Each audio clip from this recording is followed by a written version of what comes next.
Hi there, my name's John Price, and this is a short video on how to be a good tactician when playing duplicate bridge.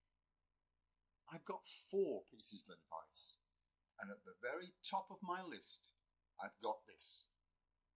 When you're playing a contract, try to take as many tricks as you can and forget how many you actually require for the contract.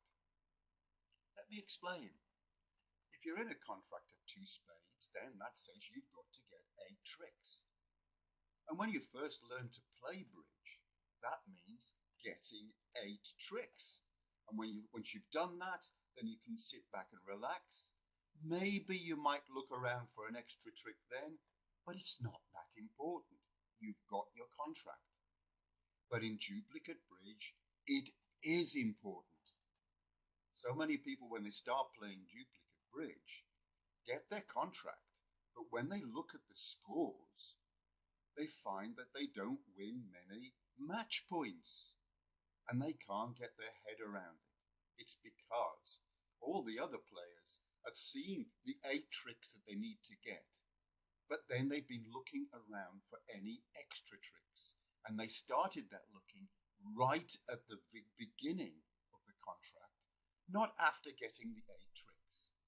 You have to get into focus and say, I need to get right at the very beginning as many tricks as I possibly can.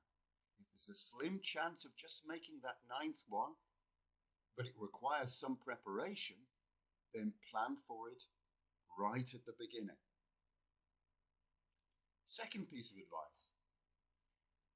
Quite often, you have a choice between going a game in a major suit or doing it in 3 no trumps.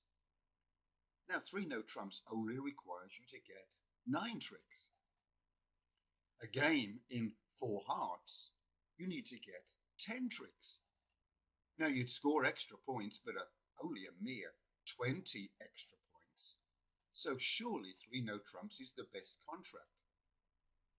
Well, when you've got a fit in a major suit, what I mean by that is you've got at least 8 cards between you, then most of the time, at least 90% of the time, you'll be able to sneak an extra trick by trumping, something you couldn't have done in no trumps. So you will get that 10th trick, whereas in no trumps, it would have only been 9 tricks. Okay, so big deal. You earn a tiny little extra 20 bridge points. But those are critical because the 20 bridge points earns you lots more match points. This is why in most bidding systems, you've got methods to get you to a major game as opposed to no trumps. Stayman or transfers. These are the things to help you to get towards that. So when you've got an 8-card fit, or better, go for a game in the major suit, not in no trumps. Now in minor contracts, 5 clubs or 5 diamonds, it's a lot different. There you have to get 2 extra tricks, 11 as opposed to 9. And you're very unusual that you can do that by trumping. So you would always go for 3 no trumps in that situation. Third piece of advice. Don't bid close games. Now, I think you know what I'm talking about here. There are those times, usually later on in the duplicate session, where you've got a little bit frustrated. Maybe it's the last hand of the evening, and you've gone 1 spade with a good hand, and your partner's got a measly 2 spades saying they haven't got a very good hand, but they've got some spades. You're looking at hand again thinking, it's good. I think we could definitely get at least 3 spades. Maybe we could get 4. Maybe we could go for game. You're unsure, but you're tempted. Well, resist that temptation. Yes, there will be some other bolder pairs who bid and go for that four spades. But you'll still score reasonably well when you go for two spades and get two extra over tricks, because you're going for all the tricks you possibly can. In the long run, this cautious approach will get you the best results.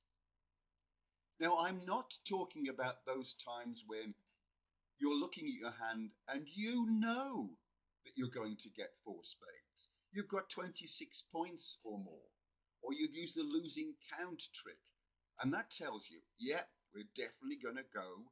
We're going to go and get four spades.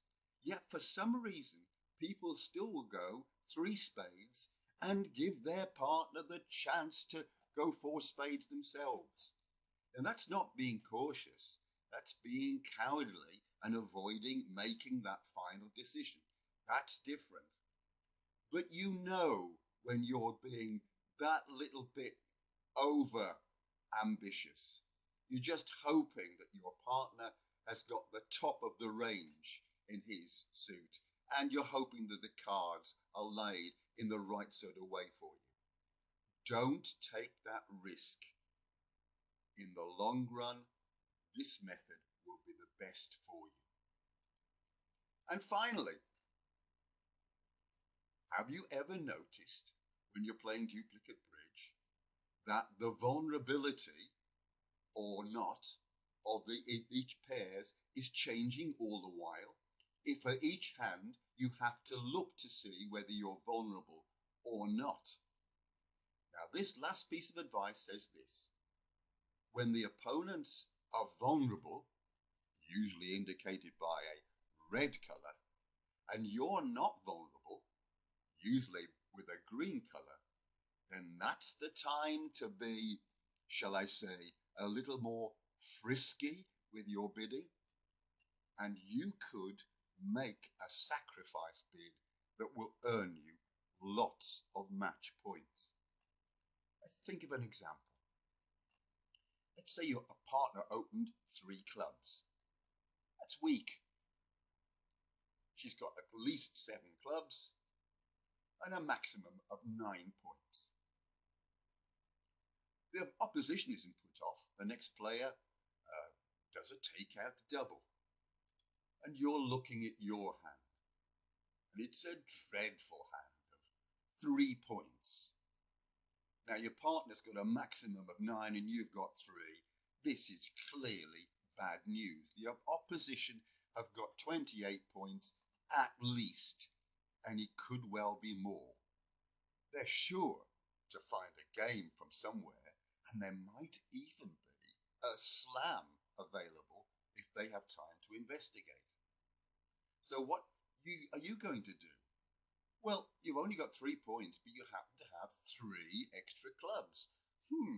That's 7 clubs from your partner, and you've got 3 of them. That's 10. That only leaves 3 in the opponents. Now, are you going to let your opponents get themselves into a nice game? They get into a little conversation and end up with a contract in a major suit? Because they're vulnerable. They'll score 620 bridge points. No, you are not. You are going to bid 5 clubs. 5 clubs on a maximum of 12 points? Are you crazy?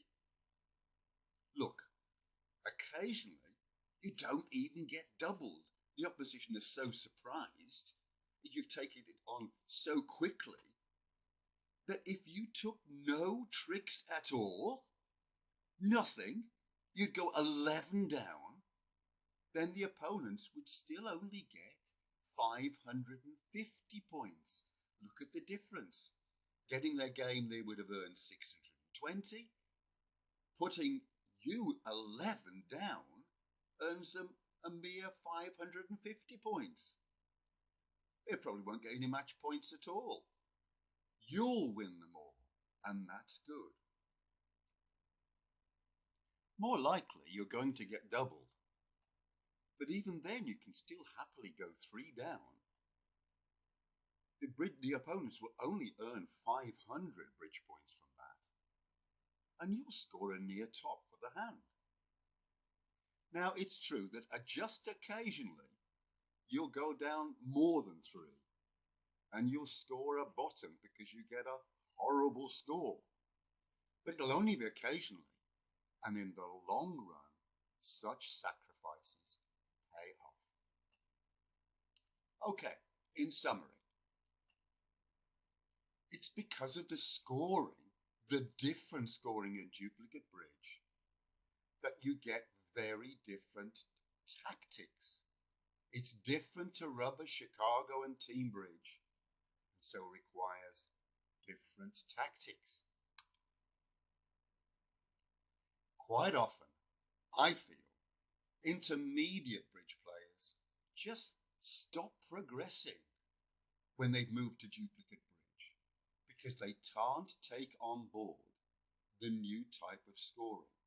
So their tactics are still with rubber and Chicago bridge when you need new tactics. I hope that's been helpful. Thanks for listening.